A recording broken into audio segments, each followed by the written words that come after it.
नमस्कार दोस्तों, मैं आयुष आप सभी का हार्दिक स्वागत करता हूं। आइए अब नज़र डालते हैं आज की बड़ी खबरों पे। सीएम योगी आदित्यनाथ का कायल हुआ पाकिस्तानी मीडिया, जमकर की सराहना।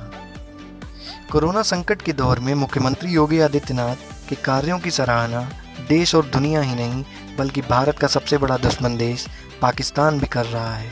पाकिस्तान के चर्चित अखबार द डॉन के संपादक फहद हुसैन ने कोरोना के दौरान योगी की रणनीति की तारीफ की है।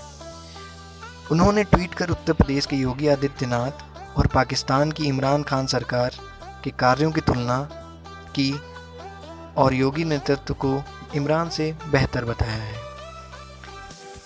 अपने ट्वीट में फहद ने लिखा है कि उत्तर प्रदेश की जनसंख्या पाकिस्तान से कहीं ज़्यादा है, लेकिन कोरोना के दौरान हो रही मौतों का सिलसिला यूपी में पाकिस्तान से कम है।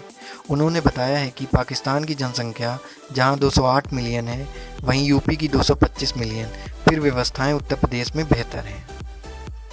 इंडिया के गढ़ में नरोत्तम मिश्रा को बड़ी जिम्मेदारी, 3 घंटे में करना है कमाल। प्रदेश में प्रस्तावित 24 विधानसभा सीटों पर उपचुनाव के लिए लॉकडाउन के बीच सियासत अनलॉक हो गई है। बयानबाजी के बाद अब मैदानी जंग की तैयारी होने लगी है। ज्योतिरादित्य सिंधिया के भाजपा ज्वाइन करने के बाद और 24 में से 16 सीटें ग्वालियर चंबल से होने के कारण सरकार और विपक्ष दोनों की निगाहें इसी अंचल पर टिकी हैं। लेकिन सिंधिया के गढ़ में हमेशा सिंधिया को घेरने वालों को अब उनके साथ काम करने के लिए तैयार करना बड़ी चुनौती है। बीजेपी ने इसी जिम्मेदारी अपने संकट मोचक यानी नरोत्तम मिश्रा को सौंपी है। मिश्रा ग्वालियर दौरे पर वहां के दिग्गज नेताओं से 1 to 1 बात करेंगे। ज्योतिरादित्य सिंधिया के भाजपा में आने के बाद ये पहला मौका है कि भाजपा सरकार का कोई मंत्री ग्वालियर दौरे पर आ रहा है। अब देखना यह है कि नरोत्तम मिश्रा उन दिग्गजों को कैसे मनाएंगे जो हमेशा से महल, सिंधिया और कांग्रेस के खिलाफ चुनाव लड़ते आए हैं। 3 विधायकों के इस्तीफे के बाद गुजरात के 19 कांग्रेस विधायकों को राजस्थान रिसोर्ट में ले जाया गया है। गुजरात के 19 कांग्रेस विधायकों को राज्य में राज्यसभा चुनाव से पहले राजस्थान में एक रिसोर्ट में स्थानांतरित कर दिया गया है। पार्टी के 3 विधायकों ने इस्तीफा दे दिया है और ऐसी आशंका है कि अन्य लोग भी इसका अनुसरण कर सकते हैं। कांग्रेस के सूत्रों ने कहा कि पार्टी को राजस्थान के माउंट आबू में स्थित वाइल्ड विंड के रिसोर्ट में 26 विधायकों को स्थानांतरित करने की उम्मीद है। गुजरात में कांग्रेस के 65 विधायक हैं, जिनमें से कुछ पहले से ही अलग अलग रिसोर्ट में बंद हैं। सौराष्ट्र के विधायकों के एक समूह को राजकोट के नील सिटी रिसोर्ट में रखा गया है। एक अन्य समूह को गुजरात में आनंद के पास एक रिसोर्ट में रखा गया है। भारत में कोरोना अनलॉक 1 फेज 2, मंदिर, मॉल, रेस्टोरेंट खुलें, इन बातों का ध्यान रखना जरूरी। धार्मिक स्थल में प्रवेश के लिए कुछ नियमों का पालन करना जरूरी होगा। एक दूसरे से 6 फीट की दूरी, mask, sanitiser, Aarogya Setu app, साबुन से हाथ धोने का इंतजाम, जूते चप्पल गाड़ी में ही उतारने होंगे। प्रार्थना इबादत के लिए घर से चटाई लाएं। मूर्ति किताब छूने पर मनाही, प्रसाद भी नहीं मिलेगा। भजन कीर्तन का सामूहिक कार्यक्रम नहीं होगा। रेस्टोरेंट या होटल में किस तरह के नियम लागू होंगे? Mask, sanitiser, Aarogya Setu app, साबुन से हाथ धोने का इंतजाम, 50% की सीटिंग कैपेसिटी, डिस्पोजेबल मेन्यू और नैपकिन का इस्तेमाल, हर इस्तेमाल के बाद टेबल को सैनिटाइज करना, ऑर्डर और पेमेंट ऑनलाइन करने पर जोर, एलिवेटर पर सीमित ही लोग चढ़ पाएंगे, पार्किंग में गाड़ियों को सैनिटाइज करना ज़रूरी। मॉल में शॉपिंग करते वक्त इन बातों का ध्यान रखें। एक दुकान पर एक वक्त में 5 ग्राहकों को मंजूरी। लिफ्ट और एस्केलेटर्स में सीमित लोगों की एंट्री।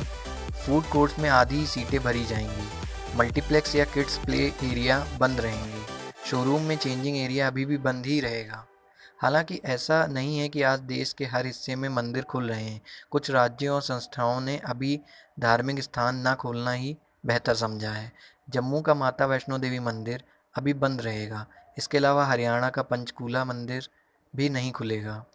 महाराष्ट्र, झारखंड, गोवा और उड़ीसा में 30 जून तक सभी धार्मिक स्थल बंद रहेंगे। चीन के खिलाफ अमेरिका समेत 8 देशों ने बनाया अलायंस। ड्रैगन बोला, अब कोई कुचल नहीं सकता। अमेरिका और चीन में तनावपूर्ण संबंधों के बीच 8 देशों ने ड्रैगन के खिलाफ अलायंस बनाया है।